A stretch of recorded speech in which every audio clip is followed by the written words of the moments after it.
नमस्कार विद्यार्थी मित्रांनो,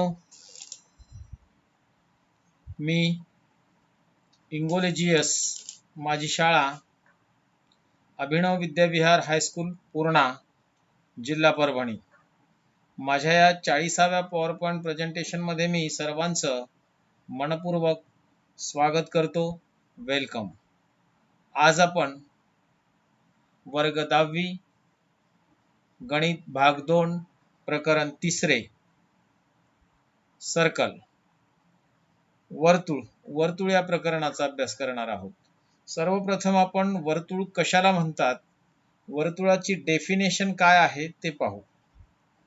डेफिनेशन ऑफ सर्कल. एका स्थिर बिंदूपासून, समजा आकृतीमध्ये आपण एक पॉइंट घेतलेला आहे, ओ पॉइंट, हा पॉइंट ओ. या स्थिर बिंदूपासून स्थिर अंतरावर येणाऱ्या सर्व बिंदूच्या संचाला वर्तुळ असे म्हणतात. पहा तर मग ओ या पॉइंट पासून कॉन्स्टंट डिस्टन्स वर पॉइंट्स घेतलेले आहेत. हे सर्व पॉइंट्स ओ बिंदू पासून समान अंतरावर आहेत. आता ह्या सगळ्या पॉइंट्सचं जर निरीक्षण केलं तर आपल्या सहज लक्षात येते की ओ या बिंदूपासून ही सर्व बिंदू एका समान अंतरावर आहेत. हे पॉइंट सगळे एका समान अंतरावर आहेत. ओ बिंदूपासून समान अंतरावर येणाऱ्या सर्व बिंदूच्या संचाला आपण वर्तुळ असे म्हणतो. मग यालाच आपण या सगळ्या बिंदूला जर जोडलं तर आपल्या समोर एक सर्कल तयार होईल. पहा,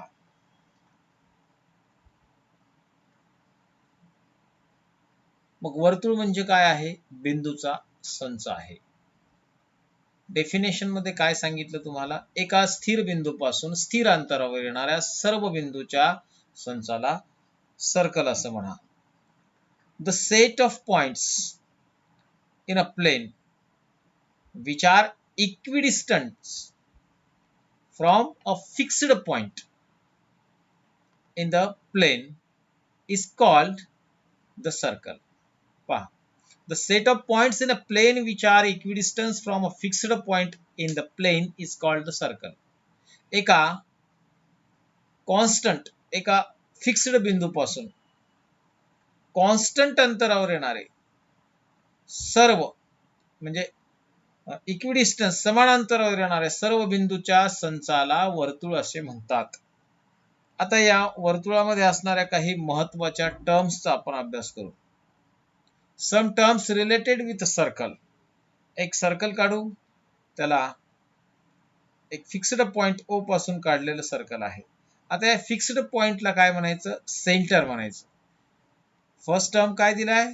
the fixed point is called the center of the circle. In this figure, O is the center of the circle. O is the center of the circle. आणि केंद्रामधून वर्तुळावरील कोणत्याही एका बिंदूला, ए बिंदूला जोडणारा एक रेषाखंड काढला, OA. केंद्रबिंदू आणि वर्तुळावरचा कोणताही बिंदू जोडणारा रेषाखंड म्हणजे वर्तुळाची त्रिज्या असते. या आकृतीमध्ये OA ही रेडियस आहे. ओ हा वर्तुळाचा केंद्रबिंदू आहे आणि ए हा वर्तुळावरील एक बिंदू आहे. केंद्रबिंदू आणि वर्तुळावरील कोणताही बिंदू जोडून जो रेषाखंड तयार होतो त्याला रेडियस म्हणतात. पहा, the segment joining the centre of the circle and a point on the circle is called a radius. In this figure, segment OA is the radius. Segment OA is the radius.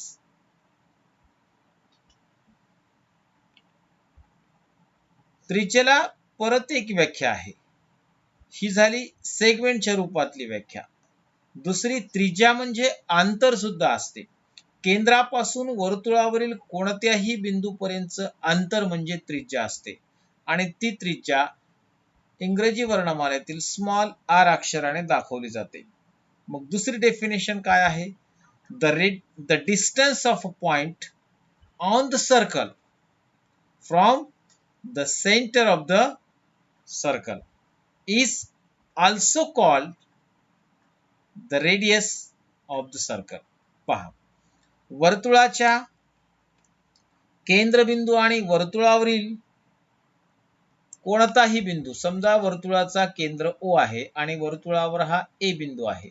मग O पासून A पर्यंत जे अंतर आहे, किंवा इथे एखादा बिंदू घेतला B आणि O पासून B पर्यंतचं अंतर सुद्धा वर्तुळाची त्रिज्या असते. मग वर्तुळाच्या त्रिज्येचे एक सेगमेंटच्या रूपामध्ये असणारे डेफिनेशन आहे, केंद्रबिंदू आणि वर्तुळावरील एक बिंदू जोडणारा रेषाखंड म्हणजे त्रिज्या असते.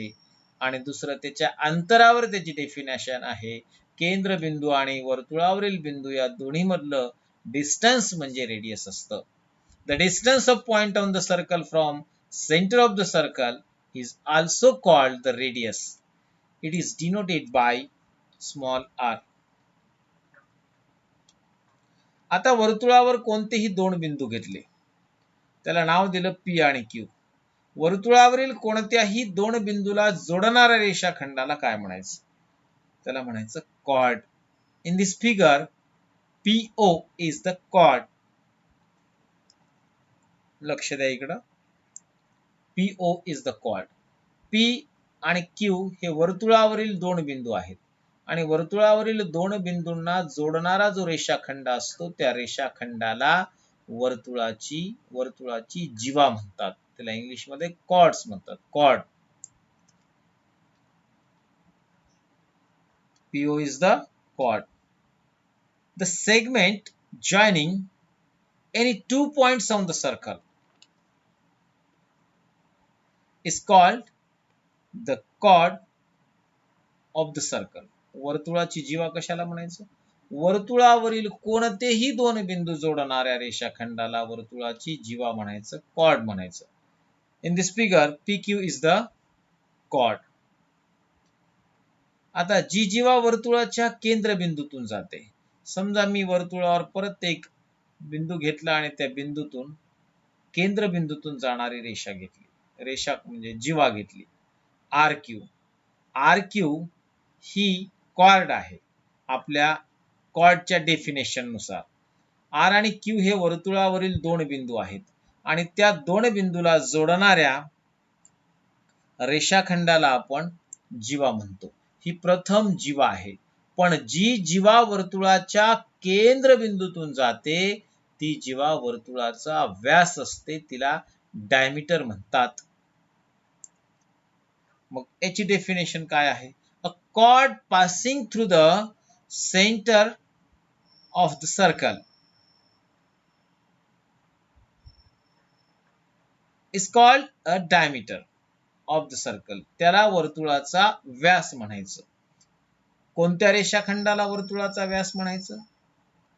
जी जीवा वर्तुळाच्या केंद्रबिंदूतून जाते त्या जीवेला वर्तुळाचा व्यास म्हणतात. In this figure, RQ segment is the diameter. RQ. Diameter is the longest chord in the circle. वर्तुळाचा व्यास ही वर्तुळामधली सर्वात मोठी जीवा असते. Diameter is the longest chord of the circle.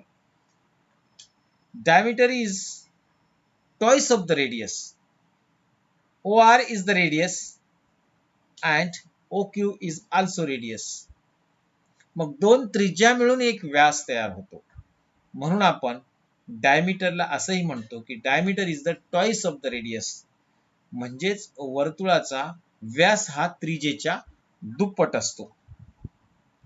Diameter is the twice of the radius. Therefore, d is equal to 2r. Diameter is denoted by small d and radius is denoted by small r. Then the formula is d is equal to 2r, means diameter is a twice of radius and radius is half of the diameter. Next point, congruent circles. आता एकरूप वर्तुळ कशाला म्हणायची? ज्या वर्तुळांची त्रिज्या समान असते अशा दोन वर्तुळांना एकरूप वर्तुळे म्हणायचे. पहा, पहिल्या आकृतीत आणि दुसऱ्या आकृतीत, पहिल्या आकृतीमधली त्रिज्या ही दुसऱ्या आकृतीतल्या त्रिज्याला नेऊन जोडली तर ती समान आली, म्हणजे हे दोन वर्तुळ एकरूप आहेत. If the radii of the circle are equal, then these circles are called congruent circles. If the radii of the circles, two or more circles, then these circles are called congruent circles. Second point, concentric circles. एक, दोन किंवा दोन पेक्षा जास्त वर्तुळ असतील आणि त्यांचा केंद्रबिंदू एकच असेल तर त्यांना कॉन्सेंट्रिक सर्कल्स म्हणतात. एक केंद्रीय वर्तुळ म्हणायचं, त्यालाच इंग्लिशमध्ये कॉन्सेंट्रिक सर्कल्स म्हणतात. एक केंद्रीय वर्तुळाची व्याख्या म्हणजे ज्या वर्तुळांचा केंद्रबिंदू एकच असतो. दोन किंवा दोन पेक्षा जास्त वर्तुळ असतील आणि त्यांचा केंद्रबिंदू जर एकच असेल तर त्या वर्तुळांना आपण एककेंद्री किंवा कॉन्सेंट्रिक सर्कल्स असं म्हणतो. म्हणजे ज्या वर्तुळांच्या त्रिज्या वेगवेगळ्या असतात पण केंद्रबिंदू एकच असतो, अशी आकृतीमध्ये पाहू आपण. केंद्र एक असणारं वर्तुळ काढलं, परत दुसरं काढलं, तिसरं काढलं, चौथं काढलं, असे अनेक कॉन्सेंट्रिक सर्कल्स आपण काढू शकतो. दोन किंवा दोन पेक्षा जास्त वर्तुळांचा एकच केंद्रबिंदू असेल तर त्याला आपण कॉन्सेंट्रिक सर्कल असं म्हणतो. If the centre of two or more circles are same, then these circles are called as concentric circles. Intersecting circles, जी दोन वर्तुळ एकमेकांना दोन भिन्न बिंदू छेदत असतील तर त्यांना आपण इंटरसेक्टिंग सर्कल्स म्हणतो. एकमेकांना छेदणारे वर्तुळे. If two circles intersect each other in two distinct points, in this figure these two circles, हे पहिलं वर्तुळ आणि हे दुसरं वर्तुळ एकमेकांना या एका आणि या दुसऱ्या भिन्न बिंदूमध्ये छेदते, म्हणून या दोन वर्तुळांना आपण इंटरसेक्टिंग सर्कल्स म्हणतो. आणि इथं एकच केंद्र असणारी चार वर्तुळ आहेत म्हणून एक केंद्रीय वर्तुळ आपण याला म्हणतो.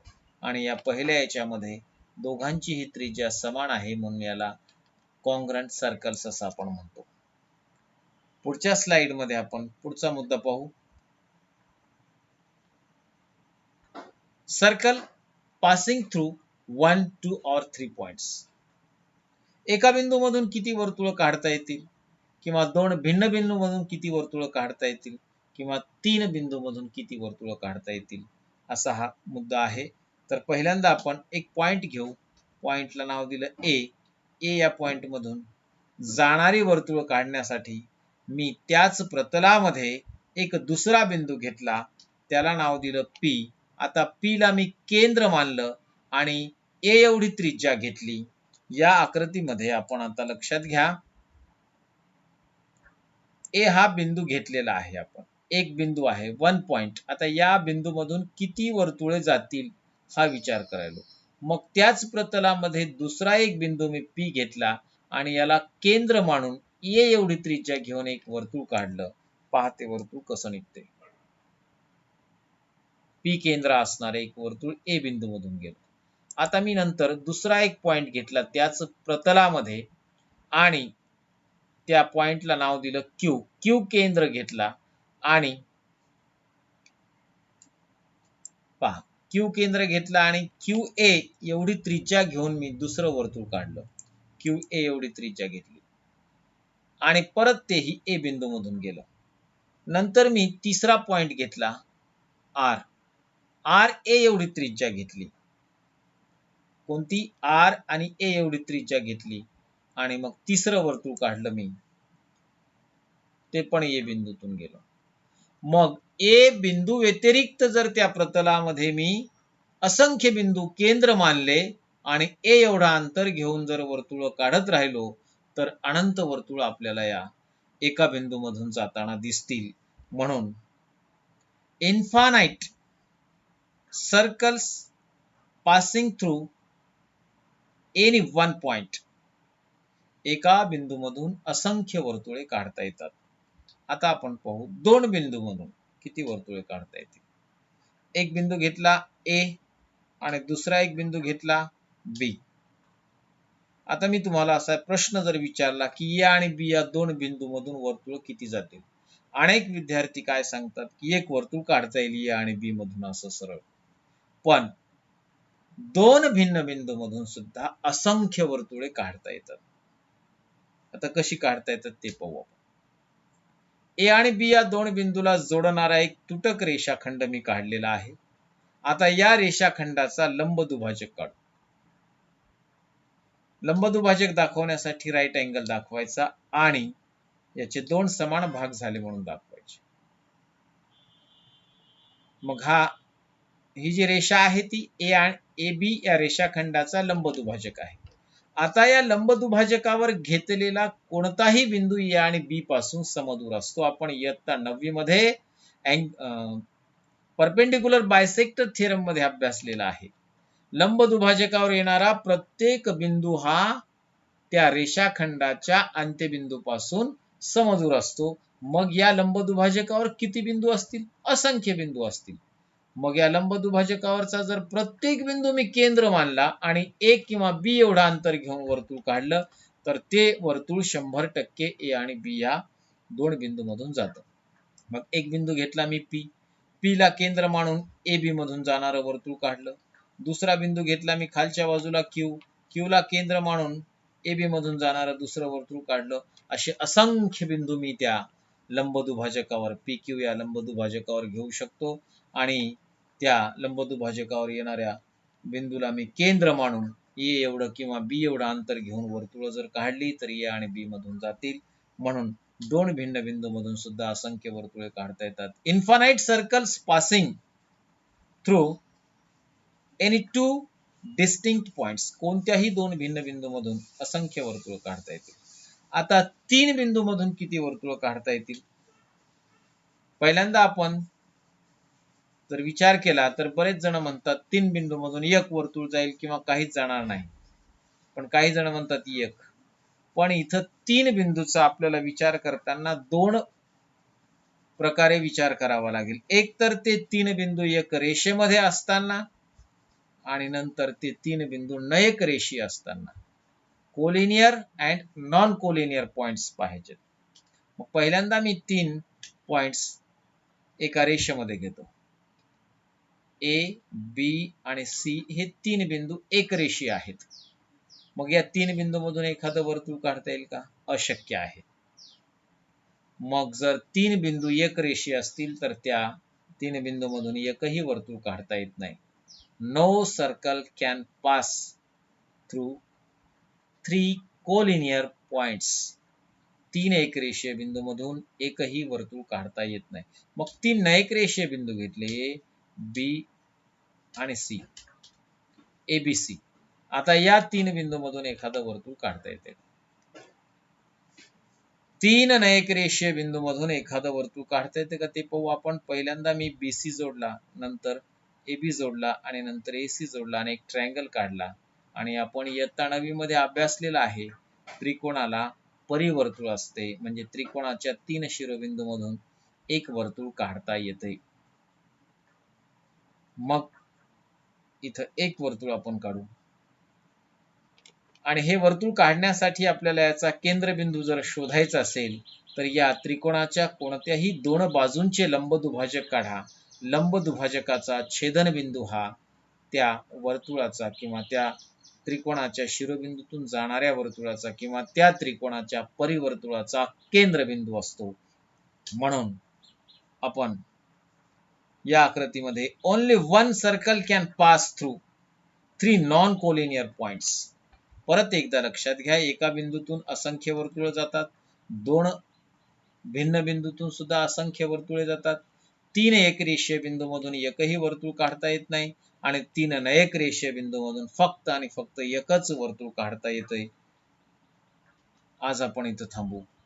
उद्या आपण यावरचा अत्यंत महत्त्वाचा टँजंट थेरमचा अभ्यास करणार आहोत. तर उद्याचा व्हिडिओ पाहायला विसरू नका. आजच्या व्हिडिओमध्ये होमवर्कसाठी काही देणार नाही. परत सेकंड आणि टँजंटचा एक शेवटचा पॉइंट पाहू. प्रतलामध्ये वर्तुळ आणि रेषा यांचा काय संबंध असतो पाहू. ए बिंदू असणार, केंद्रबिंदू असणार एक वर्तुळ काढलं, त्याच्या बाजूला एक रेषा काढली. आता हे ए वर्तुळाचं प्रतल झालं आणि त्याच्यामध्ये एक रेषा आहे. या वर्तुळामध्ये आणि या रेषेमध्ये काहीही संबंध नाही. आता दुसऱ्या आकृतीमध्ये परत एक वर्तुळ काढलं बी केंद्र असणार आणि एक रेषा आता काढताना मात्र ती रेषा वर्तुळाला स्पर्श करून जाणारी, एका बिंदूमधून स्पर्श करून जाणारी यम रेषा काढली आणि ती वर्तुळाच्या एकाच बिंदूमधून जाते. तो आहे पी बिंदू, कॉन्टॅक्ट पॉइंट. मग या यम रेषेला टँजंट म्हणायचं. Line M is the tangent of the circle. If a line touch the circle at single point, only one point, then it is known as tangent. आता एखादी रेषा वर्तुळाच्या दोन बिंदूमधून जर छेदून जात असेल तर तिला काय म्हणायचं? एक आणि दुसरा पॉइंट Q आणि R बिंदूमधून छेदून जाते, N ही रेषा. आता N ही रेषा वर्तुळाच्या दोन बिंदूमधून छेदून जाते, तिला म्हणायचं second. Line N is the secant of circle. If a line intersects the circle in two distinct points, then it is known as the secant. लक्षात घ्या, आपण प्रतलामध्ये वर्तुळ आणि रेषेचा जर विचार केला तर अशा तीन प्रकारच्याच रेषा आणि वर्तुळ आपल्या समोर येतील. एकतर ती रेषा आणि वर्तुळ यांचा परस्पर कुठेही संबंध येणार नाही, ती वेगळीच असेल, वर्तुळ वेगळं आणि रेषा वेगळी असेल, किंवा ती रेषा आणि वर्तुळ यांच्यामध्ये फक्त एकच बिंदू जेव्हा सामायिक असतो तेव्हा त्या रेषेला, त्या वर्तुळाची टँजंट म्हणायची आणि जेव्हा ती रेषा त्या वर्तुळाला दोन बिंदूमधून छेदून जात असेल तेव्हा त्या रेषेला, त्या वर्तुळाची सेकंट म्हणायची. आता आपण इथं थांबू आणि आजच्या टॉपिकवर होमवर्कसाठी काही दिलेलं नाही आणि आपण हा माझा व्हिडिओ मन लावून ऐकला त्याबद्दल मी सर्वांचे मनपूर्वक धन्यवाद मानतो. करोना महामारीचं संकट अजून संपलेलं नाही, म्हणून विद्यार्थी मित्रांनो, आपण आपल्या घरी सुरक्षित राहावं, सेफ राहावं एवढी मी तुमच्याकडून अपेक्षा करतो.